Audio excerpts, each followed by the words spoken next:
Leemos la Biblia, dice, y por la mano de los apóstoles se hacían muchas señales y prodigios en el pueblo. Y estaban todos unánimes en el pórtico de Salomón. De los demás ninguno se atrevía a juntarse con ellos, mas el pueblo los alababa grandemente.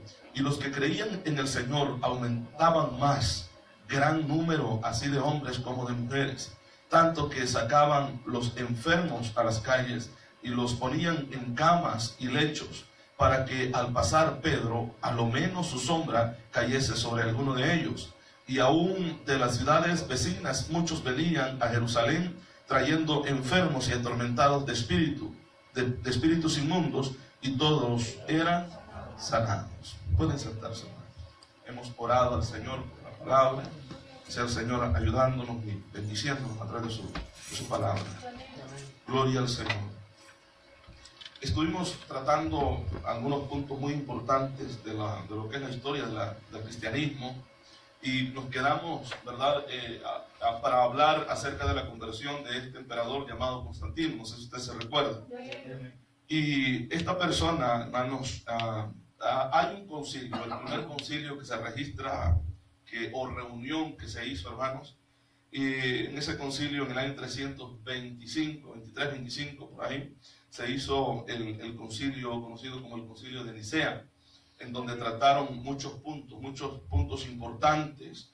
Habían doctrinas heréticas que estaban tratando de entrar al cristianismo, por ejemplo la enseñanza arriana, ¿verdad?, Arrio, que enseñaba acerca de que Cristo, ¿verdad?, sí era un profeta, pero que Cristo no era Dios. Entonces esa doctrina fue muy conocida, ¿verdad? Ahora nosotros los conocemos con diferentes nombres, los testigos de Jehová, que mantienen esa doctrina. Amén. Está también la doctrina sabeliana. Por ejemplo, Sabelio enseñaba que Dios es solamente Cristo, que no existe ni el Padre ni el Espíritu Santo, sino que solamente es Cristo. Por eso se conoce como la doctrina unitaria. Amén. Esa doctrina la enseñó Sabelio, y también en este concilio, hermanos, se trató ese asunto, porque muchos cristianos estaban creyendo ya de que, bueno, el Padre no existía. Entonces, que Cristo, cuando habló del Padre, estaba hablando como de Él mismo, como delirando. Pero esto no es así. La Biblia nos enseña que hay una Trinidad. Amén. Que existe el Padre, que existe el Hijo y también el Espíritu Santo de Dios, que es una persona. Amén, hermanos. Gloria al Señor. Entonces, en ese tiempo, por ejemplo, en el tiempo que se convierte Constantino, por decirlo así, al cristianismo, la conversión de Constantino, cuando iba a pelear con su enemigo, que era un familiar de él, su enemigo Magencio, y cuando él iba cruzando el río, vio un nombre escrito, según él, lo que él vio en el cielo, y decía: por este signo vencerás. Y lo que él veía, el signo que veía, era una cruz. Entonces, y él supuestamente dedujo de que se estaba tratando del cristianismo. Amén. Por eso es que las famosas cruzadas, usted ve los escudos que usaban, tenían una cruz, ¿no? Un emblema, una cruz. Y desde ese tiempo comenzó a venerarse al símbolo de la cruz. Hasta el día de hoy la Iglesia Católica lo hace, y muchos cristianos también. Amén, hermanos. Entonces nosotros no adoramos la cruz, adoramos al que murió en la cruz. Amén. Al que murió, gloria a Jesús, al que fue crucificado en esa cruz. Gloria al Señor. La cruz en sí no tiene ningún poder. Amén, hermanos. Mucha gente lo anda colgado, ¿verdad? El símbolo de la cruz lo anda colgado en el cuello, y piensan que andarlo colgado van a recibir cierta protección divina. Pero esto no es así. Amén. Sencillamente, para que Dios nos guarde, nos cuide, tenemos que andarlo dentro del corazón. Ahí es donde Él busca morar. Amén. Gloria al Señor. Entonces, esta persona, cuando ve esto, él hace, hermanos, del cristianismo, según él, ¿verdad?, hace del cristianismo la única religión en su imperio, ya que él era un emperador. ¿Ven? Entonces, y ahí lo único que, como él venía de costumbres paganas, él comienza a hacer una mezcla del cristianismo. Y es en el momento exacto cuando nace la Iglesia Católica. La Iglesia Católica reclama, hermanos, el gobierno universal. ¿Me explico? Que ella es la Iglesia universal, y que ellos existen desde el tiempo de Cristo, que el cristianismo, los protestantes, como ellos nos llaman, ha sido una rama, según ellos, que nos separamos de ellos, que protestamos a las enseñanzas de ellos, que no quisimos las enseñanzas de ellos, pero que en realidad la iglesia madre, como ellos le llaman, son ellos. Amén. Y usted los puede encontrar en la calle y puede encontrar personas, hermanos, que le digan estas cosas. Por eso es que nosotros debemos de conocer la historia. Amén. Amén. Entonces, este hombre llamado Constantino fue el que en su tiempo de gobierno dijo que el cristianismo era la única religión y que todo aquel que no se convirtiera al cristianismo no iba a tener ningún derecho a la política. Amén. Ningún cargo político no lo podía tener si primero no era cristiano, ¿verdad? O no se hacía llamar cristiano. Antes él perseguía el cristianismo, pero cuando ve ese símbolo, solo fíjese usted, cualquiera pudiera pensar de que Dios hizo que se apareciera ese signo, pero es que sencillamente eso enseña idolatría. Amén, hermano. El decir, por este signo vas a vencer, por el signo o el símbolo de la cruz vas a vencer, está enseñando idolatría. Entonces, no podemos creer que fue Dios el que hizo esto. Amén, porque Dios siempre, la Biblia nos dice, hermano, que Él no comparte su gloria con nadie. Él es Dios y a Él le gusta que la gente se enfoque directamente a Él. Amén, el único, gloria a Jesús. Adoren, hermano, gloria a Dios. Gloria a Dios. El único mediador que hay entre el Padre y los hombres es Jesucristo. Él es el único. Y el Espíritu Santo está aquí para guiar a la iglesia. Amén. Entonces, este hombre hace esto y la gente, por tener un puesto en la política o por no sufrir persecución o no sufrir desprecio por no tener una religión, algunos llegaban a la iglesia y decían convertirse al cristianismo, pero en realidad no lo hacían. No se convertían. Mucha gente entró así y siguió practicando sus costumbres paganas dentro de la iglesia. Y ahí, hermano, comienza ante los apóstoles, porque en el tiempo del primer siglo, en el tiempo de los apóstoles, ellos batallaron en contra de las herejías. Lo vemos en las Escrituras. Batallaron, lucharon, hermanos, en contra de las herejías. Pero en el tiempo, cuando ellos ya habían muerto y comienza ese periodo de los padres, como se le llama, los padres de la iglesia, o los discípulos de los apóstoles, comienza no solamente herejías, o sea, doctrinas que iban en contra de la enseñanza de Cristo, sino que traían con ellos costumbres paganas, ritos paganos, y comienzan a llegar a la iglesia, porque Constantino había dicho que todos tenían que aceptar al cristianismo como la única religión. Entonces, cuando comienza esto a mezclarse el paganismo con el cristianismo, la verdadera iglesia, el remanente de Cristo, se apartó de ahí.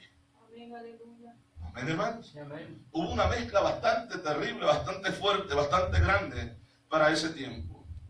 Amén. Amén. Usted ve la iglesia tradicional, como se le llama, la iglesia católica.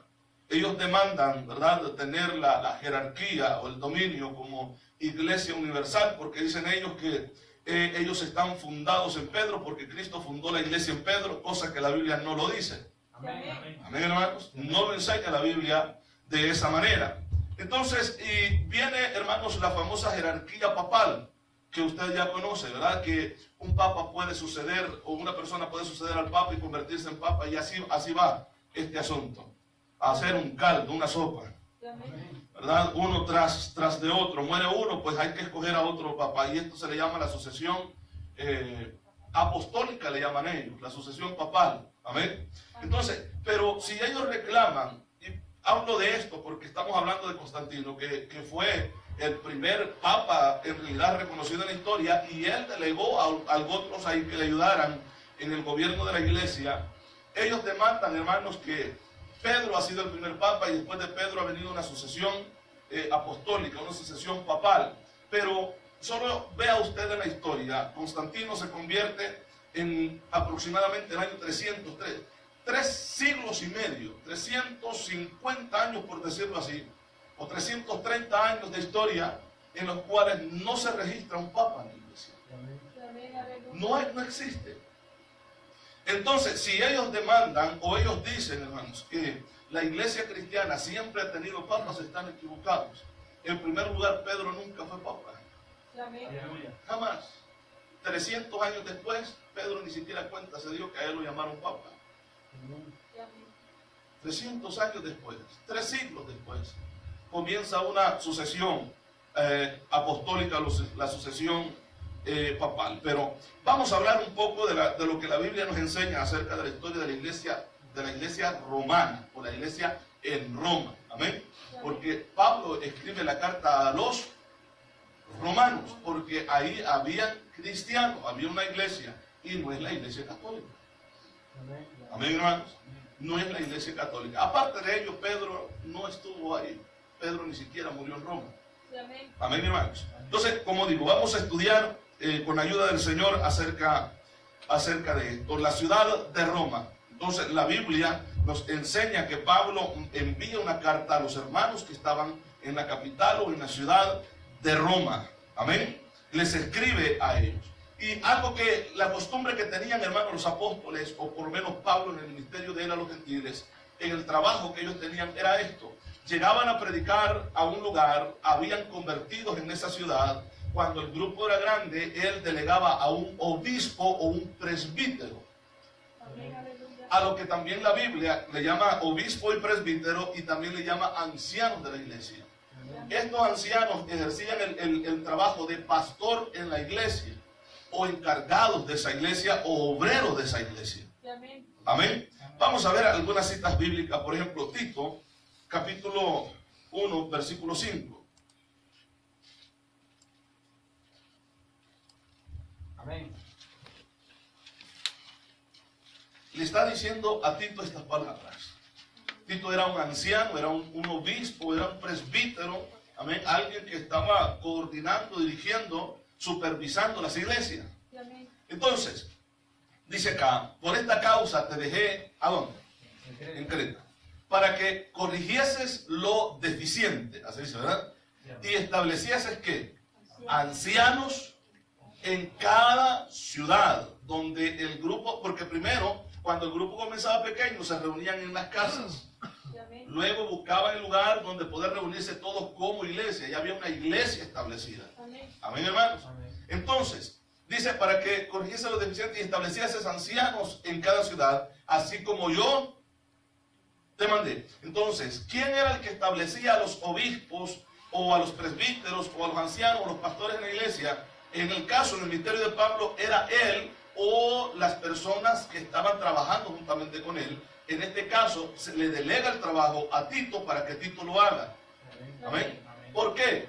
Dice, para que establecieses anciano en cada ciudad, así como yo te mandé. El siguiente versículo dice, aquí van los requisitos de un anciano, ¿verdad? Allá en Timoteo le llaman obispo, ¿verdad? Dice, el que fuere irreprensible, marido de una sola mujer, es el que estaría encargado de una iglesia. Esos son los requisitos. Y vuelvo a decir, el trabajo del anciano era, fungía como pastor en la iglesia. Amén, hermanos. Entonces, lo primero, el que fuese, o que fuere, ¿cómo?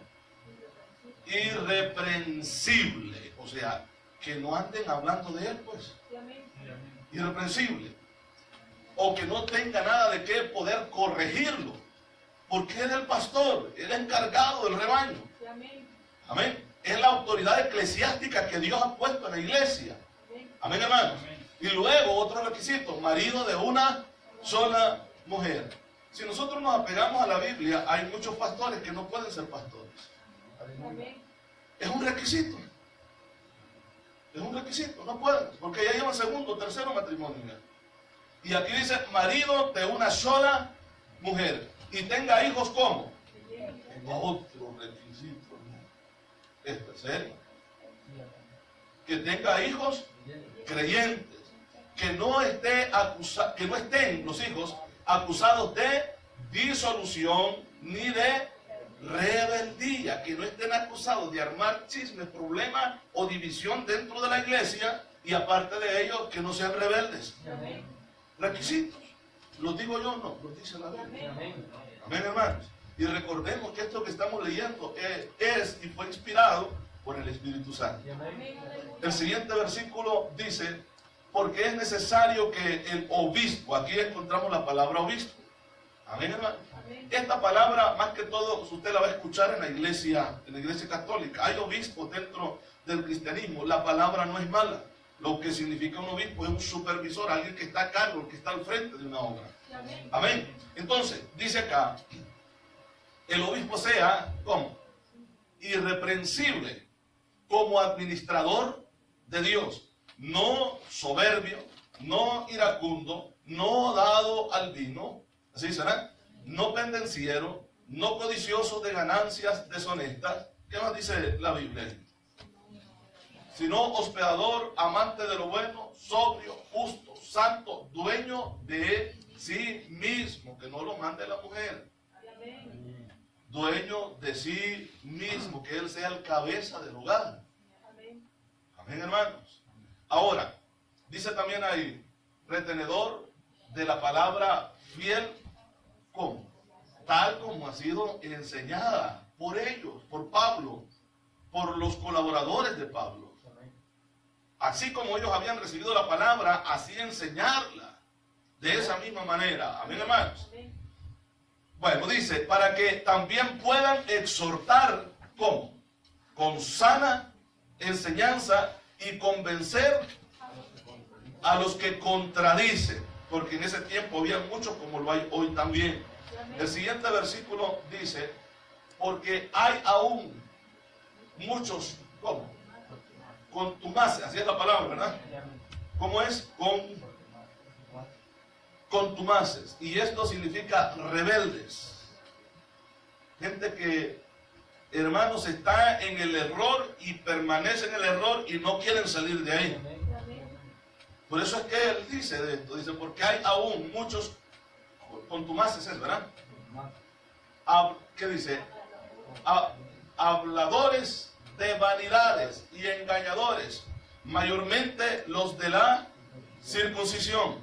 El versículo 11, a los cuales es preciso, así dice, preciso tapar la boca. ¿Cómo? Con la sana enseñanza de la palabra de Dios, con la Biblia. Que dice, trastornan casas enteras, enseñando por ganancia deshonesta lo que no conviene, de los que tenemos muchos por ahí. Amén. Enseñando por ganancias deshonestas cosas que no están en la Biblia, cosas que no convienen. Entonces hablamos de los requisitos. Así trabajaba la iglesia. Amén. De esta manera, de esta forma trabajaba la iglesia. Así trabajó Pablo, así trabajaron los colaboradores de Pablo, los pastores con Pablo, de esa misma manera. Entonces hablábamos acerca de la iglesia en Roma, los cuales también Pablo, ¿verdad?, les escribe a ellos. Entonces vemos acá acerca de la disposición de un obispo, que era la función de un pastor o de un anciano dentro de la iglesia. Por ejemplo, Hechos, capítulo 14, verso 23. Hechos 14, verso 23. Dice la Biblia, y constituyeron, ¿qué? Ancianos o pastores en cada iglesia. Así trabajaban, hermano. De esa manera. Porque siempre debe de haber la autoridad eclesiástica dentro de un rebaño. Amén. Y Dios toma muy en serio esa autoridad que Él pone. Amén. De tal manera que cuando le escribe a las siete iglesias en el Apocalipsis, se dirige a la autoridad eclesiástica. Al pastor. Al que le pide cuenta del rebaño. ¿Es a quién? Al pastor. Es al pastor, porque a él lo puso enfrente de la iglesia. Y dice la Biblia, y constituyeron ancianos en cada iglesia, y habiendo orado con ayunos, les encomendaron al Señor en quien habían creído. Así dice, ¿verdad, hermanos? Entonces aquí está el establecimiento de ancianos en cada iglesia. Aquí no encontramos algo que diga o se asemeje al Papa, ¿verdad que no? No. Mire, oiga bien, estamos hablando de ese primer siglo de la iglesia, todavía en tiempos, hermanos, de los apóstoles. No se menciona, Papa. No se menciona. Absolutamente nada. Vuelvo a decir, 300 años después fue cuando comienza a surgir ese nombre, y eso lo vamos a explicar más adelante. Vamos a leer nuevamente Tito capítulo 1, vamos a regresar ahí, y versículo 5, por favor. Gloria al Señor. Ellos establecían ancianos, y estos ancianos constituían el gobierno de cada iglesia local, donde los dejaban ahí como ministros. Amén. Gloria al Señor. Dice, por esta causa te dejé en Creta para que corrigieses lo deficiente, porque hay un problema cuando no hay un pastor en la iglesia. Amén. Todos quieren mandar, todos quieren tener la autoridad, pero Dios pone a alguien, hermanos, para que dirija el rebaño. Dice, por esta causa te dejé en Creta para que corrigieses lo deficiente, así será, y establecieses ancianos en cada ciudad, así como yo te mandé. Así dice, ¿verdad? Ahora, en cuanto a Roma, o la iglesia en Roma, vamos a leer algo también muy importante. Pablo escribe estos versículos que vamos a leer, hermanos. Por ejemplo, cuando él se dirige a la iglesia, cuando escribe la carta a la iglesia en Roma, habían pasado 55 años después de Cristo. 55 años en el ministerio de Pablo, 55 años después de Cristo, envían la carta a la iglesia o los hermanos que se estaban reuniendo en una casa, porque ya no era una iglesia grande todavía. O sea, no existía ni Vaticano, no existía ni gobierno papal, no existía absolutamente nada ahí. Los apóstoles ni siquiera se dieron cuenta de eso. Es una locura del siglo, ¿verdad?, tercero, como estábamos diciendo. Vamos a leer, por favor, Romanos capítulo 1, versículo 7.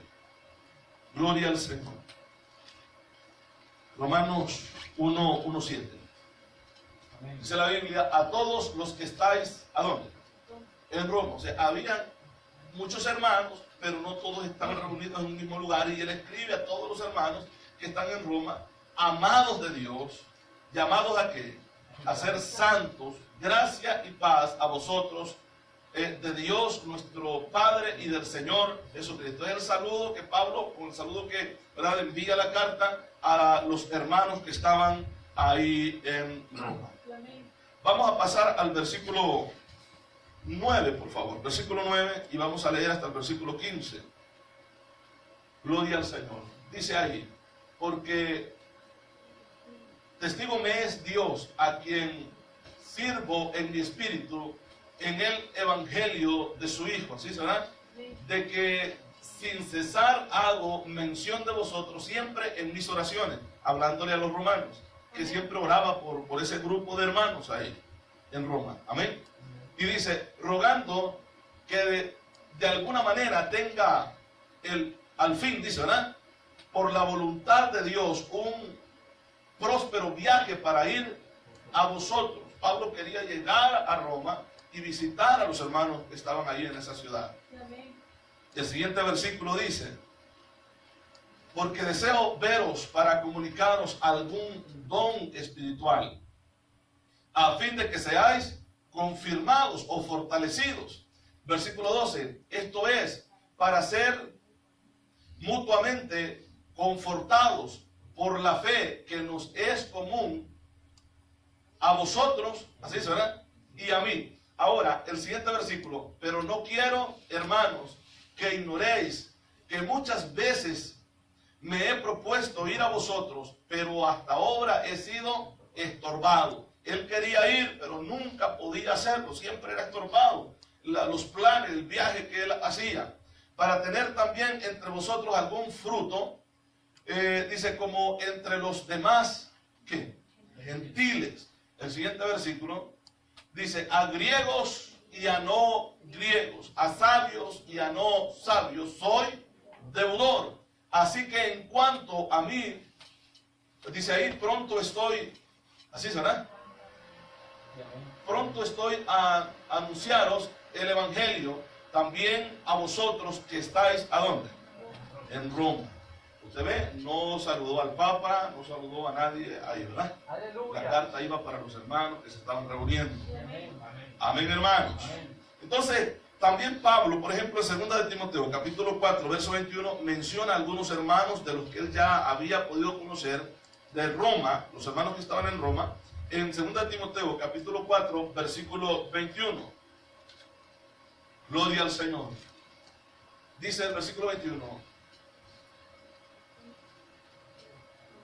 Procura venir antes del invierno, así dice, ¿verdad? Eusebio, Olvo, te saluda. Y luego dice, ¿y cómo? Pudente, luego dice Lino, luego dice Claudia y todos los hermanos. Este Lino que menciona acá Según, por ejemplo, tenemos historiadores, hermanos, que vivieron en ese tiempo, y uno de ellos es Eusebio, ahí confundí el nombre. Eusebio, el historiador de Cesarea.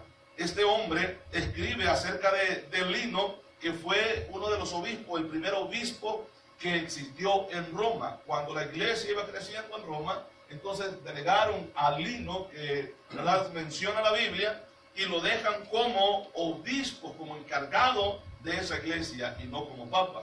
Aleluya. ¿Se ve? Y siguen los sucesores. Por ejemplo, murió este hombre que dejaron como obispo encargado, y luego queda otro más, pero nunca un papa. Amén.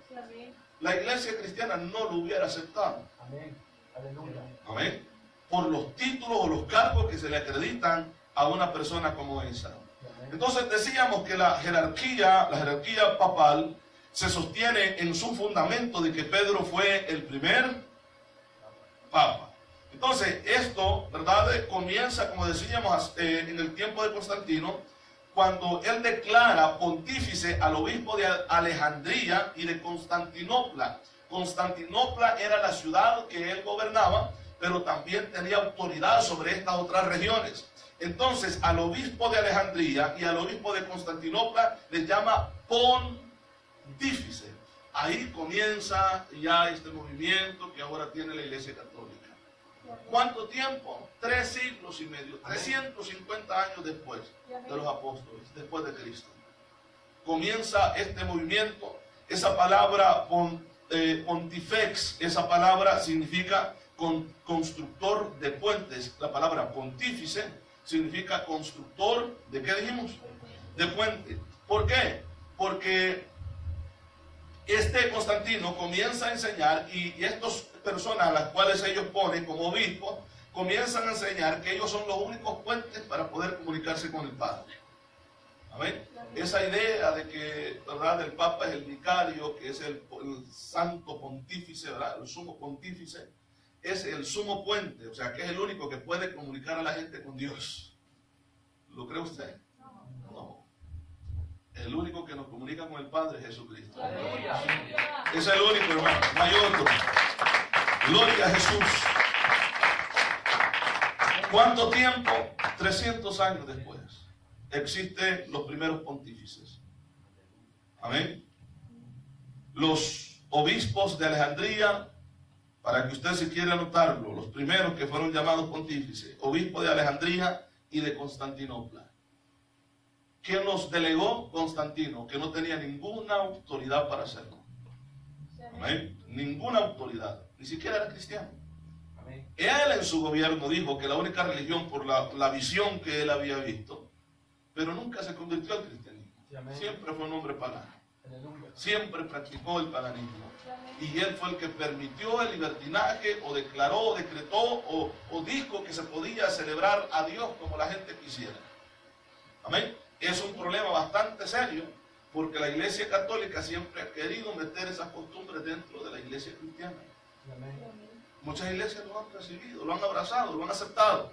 Amén. ¿Sí me explico? Amén. Y se han contaminado, se han mundanalizado. La iglesia de Cristo permanece apartada del mundo. Aleluya. Para Dios. Amén. El cristiano fiel y verdadero a Dios, ese cristiano que le sirve al Señor de corazón, permanece hasta el día de hoy guardado para Él. Amén. Se cuida, amén, su vida, cuida su vida.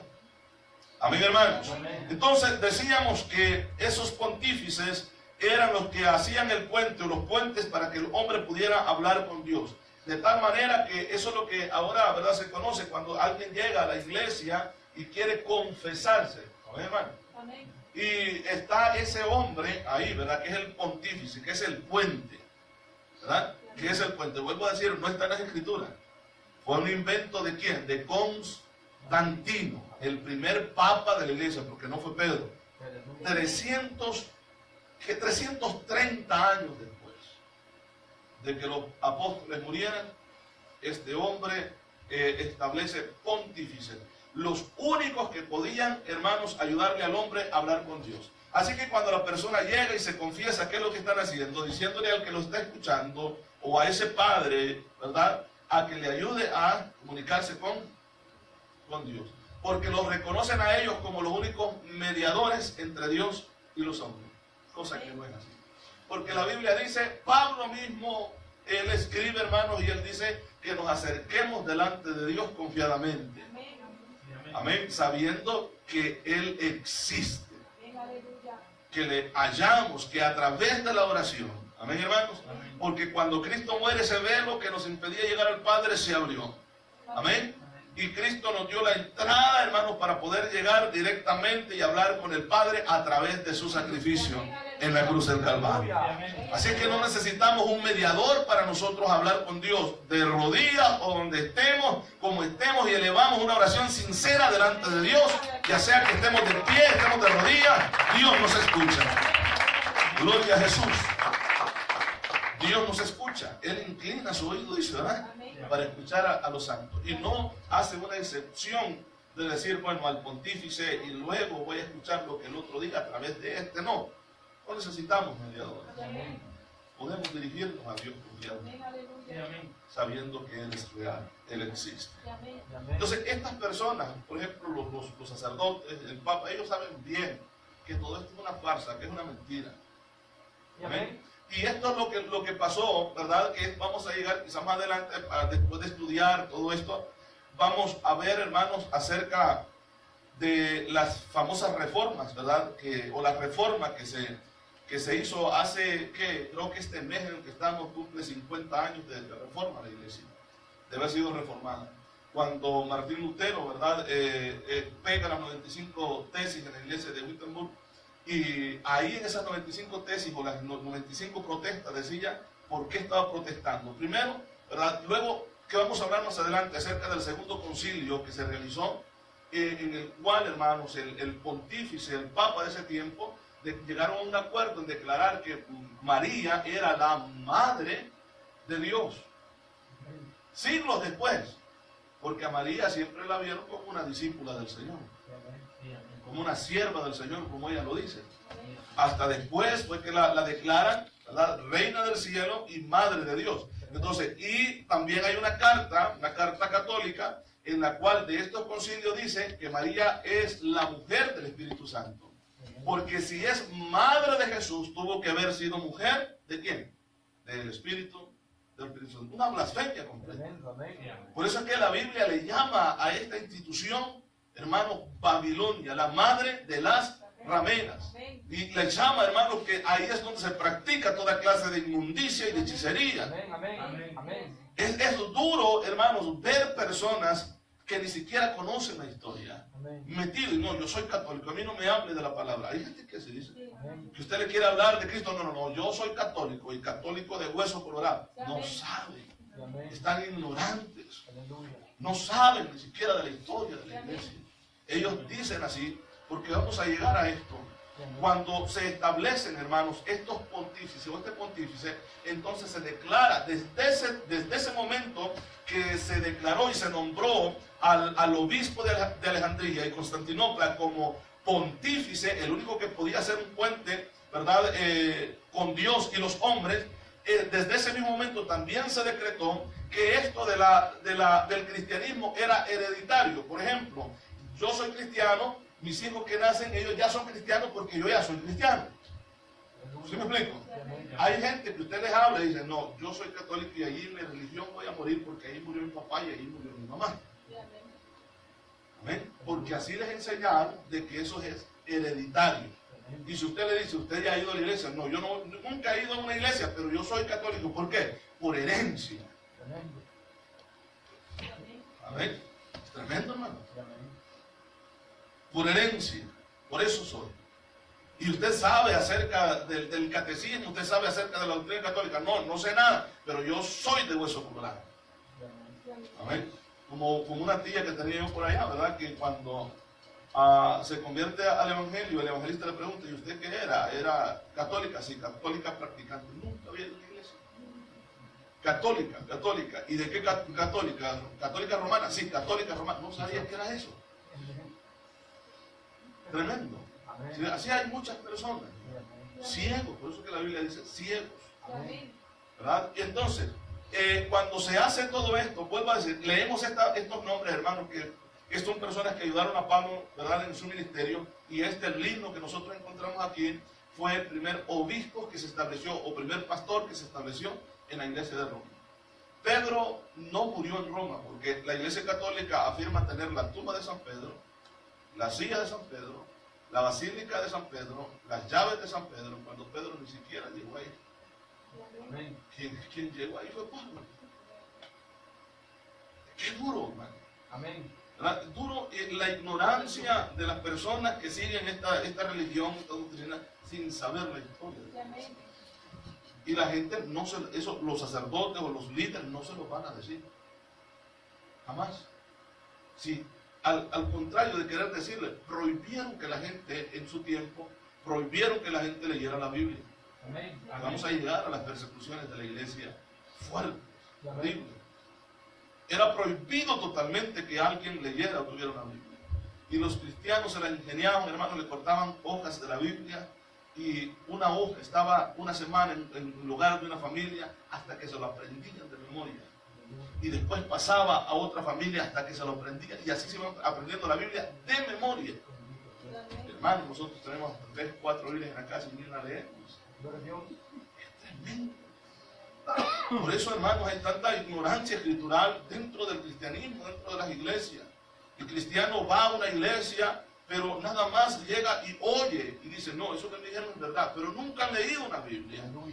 Nunca han estudiado una Biblia. Por eso es que, hermanos, reciben todo cuento. Pero la persona que ha leído la palabra de Dios sabe que es verdad y que es mentira. Sabe que es la verdad y que es la mentira.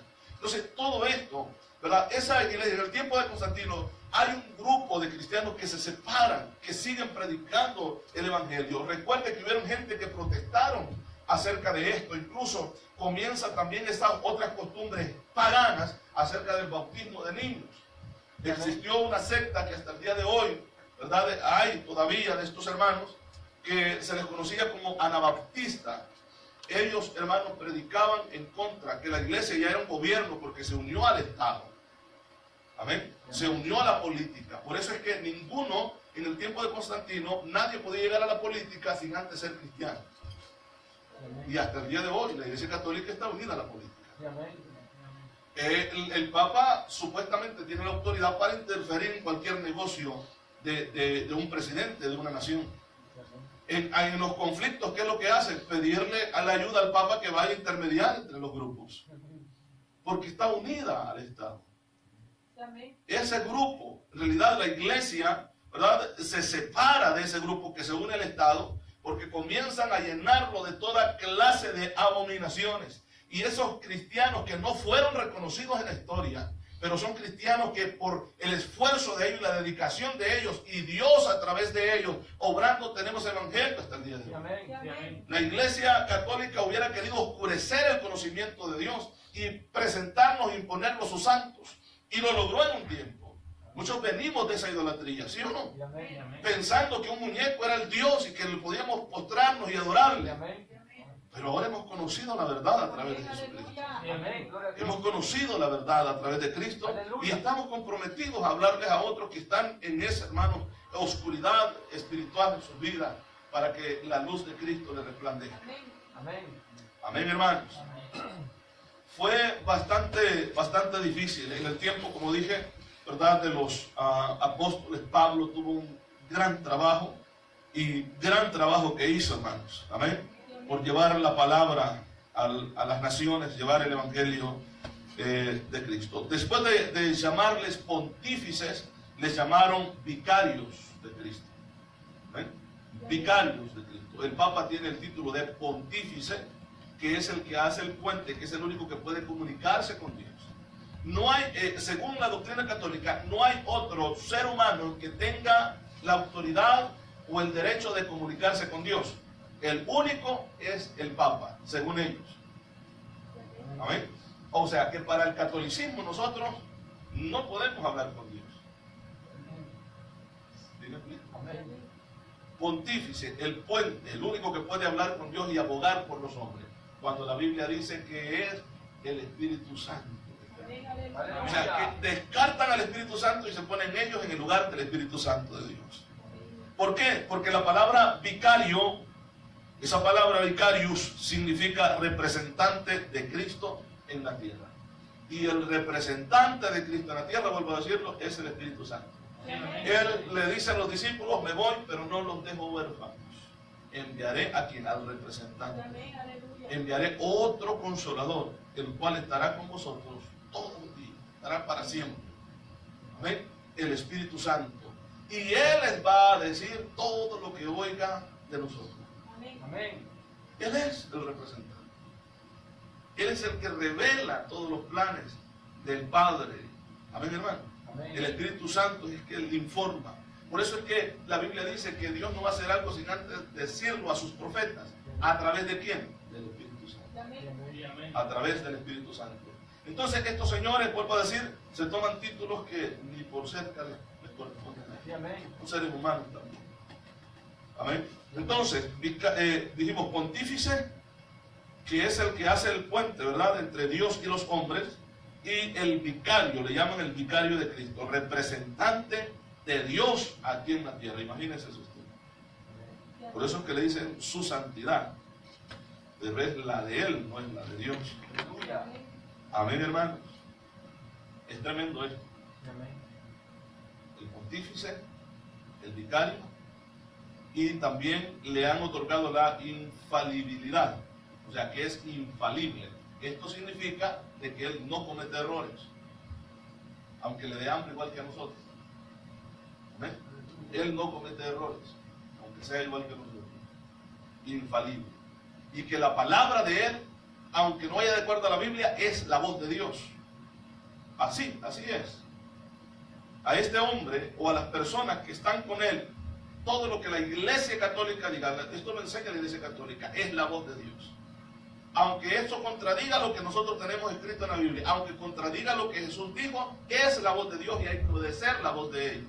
Porque ellos enseñan que es la voz de Dios. ¿Tremendo? Los títulos y el poder que en cierta manera supuestamente ellos dicen tener. Entonces, luego, hermanos, ¿verdad?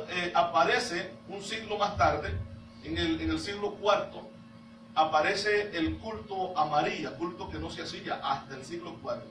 430 años más tarde, después de que los apóstoles predicaron, después de que María existió, vivió y estuvo juntamente con los apóstoles, 400 años más tarde comienzan a celebrar el culto a María. ¿Sí ven? Y esta es la historia de la iglesia cristiana, porque la iglesia se vio involucrada en todo esto. Era el tiempo de la iglesia, en el tiempo que la iglesia fue perseguida por rechazar estas doctrinas. Yo les hablaba acerca de los anabautistas, que ellos no creen en bautizar niños como nosotros también lo creemos. Amén, hermanos. Pero niños, ¿verdad?, recién nacidos, nosotros hemos venido hablando que un niño puede ser niño, pero si tiene el conocimiento del bien y el mal, dice, hermano, tiene que recibir a Cristo. Amén. Amén, hermanos. Amén. Entonces, si recibe a Cristo porque conoce el bien y el mal, puede ser bautizado también. Porque ya tiene el conocimiento y hay que enseñarle de qué es lo que se trata el bautismo. Amén. Amén. Y hablando de eso, vamos a tener bautismos en este mes que viene. Aleluya. Amén, hermanos. Amén. Ahora, decíamos acerca del culto a María, esto se decretó, se firmó, se estableció, hermanos, en el concilio que se conoce como el concilio de Éfeso, en el año 431 después de Cristo. El concilio de Éfeso en el siglo IV, 431 años después de Cristo, se llega a un acuerdo de que María era la madre de Dios. Amén. Amén. Y nosotros creemos, ¿verdad?, porque la Biblia dice la madre de Jesús, pero está hablando de la madre del Jesús humano, Amén. no de Dios. Amén. Esto no lo vamos a negar. Ella es la mamá, ella es la que lo tuvo en el vientre. Aleluya. Amén. Ella es la que lo concibió, ¿sí o no? Lo dio a luz. Amén. Y fue concebido a través del Espíritu Santo. ¿Verdad que sí? Amén. Fue la madre, pero del Jesús humano, Amén. no de Dios. Aleluya. Dios ya era Dios Amén. antes de ocupar el cuerpo de Jesús. Gloria a Jesús. Aleluya. Gloria al Señor. Entonces, recuerde que en Hebreos dice, y me preparaste un cuerpo. Cuando le dice al Padre, me preparaste un cuerpo. ¿Quién se encargó de prepararle el cuerpo a Dios o al Verbo? Fue el Padre. ¿Cuál cuerpo fue? El cuerpo de Jesús. Amén. Jesús hombre. Amén. Creemos que cuando Cristo vino, el Verbo se hizo carne, fue 100% hombre, Y amén. humano, igual que nosotros, 100%, pero 100% Dios también. Y amén. Su deidad no la dejó. Aleluya. Él dice que se despojó a sí mismo de su gloria como Dios y vino en forma humana, o se encarnó, como la Biblia dice, porque la palabra dice en el Evangelio de Juan, en el capítulo 1, que el Verbo se hizo carne y habitó entre nosotros. ¿Y quién era el Verbo según el capítulo 1, versículo 1? Dios, ¿verdad? Dios. En el principio era el Verbo, y el Verbo era con Dios, y el Verbo era Dios. Así. Y ese Verbo se hizo carne, tomó un cuerpo. ¿Quién lo preparó el cuerpo? Lo preparó el Padre. Amén. El Padre le preparó el cuerpo a su Hijo para que viniera en forma humana. Y amén. Y nos abrazara Dios como humano. Amén. En un cuerpo humano. Amén, hermano. Nos hablara a través de labios humanos. Dios. Porque imagínense Dios descendiendo en su gloria completa. O en su gloria eterna. Mejor dicho la palabra. Hermano, nos morimos. Como Isaías cuando ve la gloria de Dios dijo: no, yo soy hombre muerto. Aleluya. He visto la gloria de Dios. Por eso Él ocupó un cuerpo humano, para hablarnos como humanos, Gloria a Dios. Amén. para que pudiéramos entender el mensaje de Dios. Amén, hermanos. Y amén. Entonces, ellos comenzaron el culto, vivimos en el año, el culto a María, en el año 431, y a ese concilio se le conoce como el concilio de Éfeso, porque en esa ciudad se realizó el concilio de Éfeso, en los cuales se reunieron los líderes y comienzan a tratar este tema, a discutir este tema, y llegaron al acuerdo de que María era Dios también, y que se le podía venerar y rendir culto a María. Hasta el día de hoy lo hace la gente. ¿Ven? Y la gente dice: ustedes hablan mal de María. No hablamos mal de María, de la Biblia. Fue una mujer santa, dice la Biblia. Una muchacha humilde que se dedicó y se consagró para el Señor, Amén. Y amén. llena de gracia. Así dice la Biblia. Amén. Así fue María. Y después de haber concebido a Jesús, se une con su esposo, porque se hace el matrimonio, ¿eh? Se casan con José y tienen más hijos. Y amén. Amén. Tienen más hijos. Cuando se llega a este acuerdo del culto a María, se declaró a María siempre virgen. Y Partenus, la María y Partenus, siempre virgen. O sea que después de Jesús, María quedó virgen y ya nunca más tuvo más hijos. Pero la Biblia dice que tenía más hijos, Y amén. ¿verdad? Incluso de los hijos de ella, que fueron unos discípulos de Cristo, Amén. y escribieron algunas cartas también que los tenemos acá. Amén. Gloria al Señor. Entonces, todo esto ha venido siendo una farsa, y el cristianismo ha tenido que venir luchando contra estas mentiras. Ahora uno puede protestar, hermanos, libremente, porque hay derecho de expresión, derecho de expresar, libre expresión. Aleluya. En aquel tiempo no, los hermanos tuvieron que luchar en contra de eso, porque los que se oponían eran muertos. Vuelvo a la secta de los anabautistas, cuando ellos predicaban y enseñaban a la gente que no tenían que bautizar a sus niños, cuando la iglesia, que era la que predominaba para ese tiempo, como una institución política que mataba a todo aquel que contradecía sus doctrinas, sus dogmas.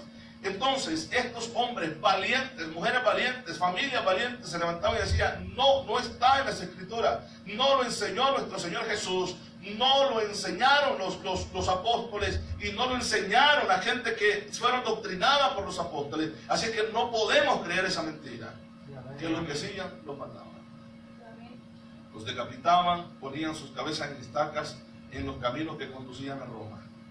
De ahí el famoso dicho que todos los caminos llegan a Roma. Para ese tiempo era el centro de culto, el Vaticano, la ciudad de Roma. Amén.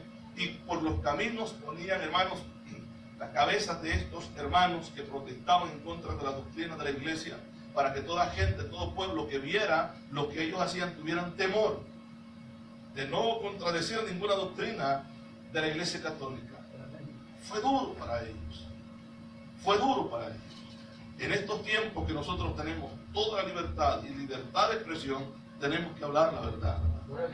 Predicar a Cristo como es, y predicar las escrituras como se debe de hacerlo. Amén, hermanos.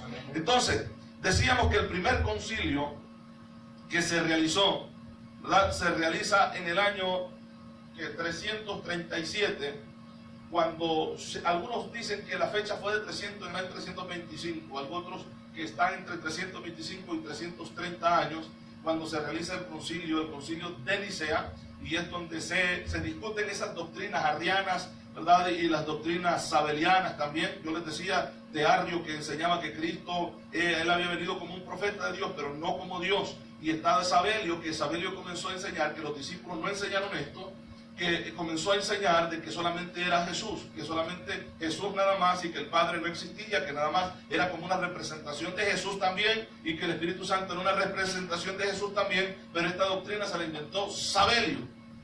Aleluya. No es escritural, Y amén. no la encontramos en la Biblia, porque en la Biblia encontramos al Padre obrando, al Hijo obrando y al Espíritu Santo también, Y amén. como persona individual. Amén, hermanos, Amén. que creemos que es un solo Dios. Amén. Vamos a llegar hasta acá, hermanos, y vamos a continuar el próximo lunes acerca, ¿verdad?, de este estudio de la historia cristiana. Y yo considero, hermanos, que si estamos acá vamos a aprender mucho acerca de esto, y si alguna persona, como dice la Biblia, demanda razón, podemos contestar, hermanos, amén, con certeza acerca de cualquier demanda que ellos tengan de nosotros. Gloria al Señor. Vamos a darle gracias al Señor en esta hora. Padre, le damos gracias, Señor, por esta oportunidad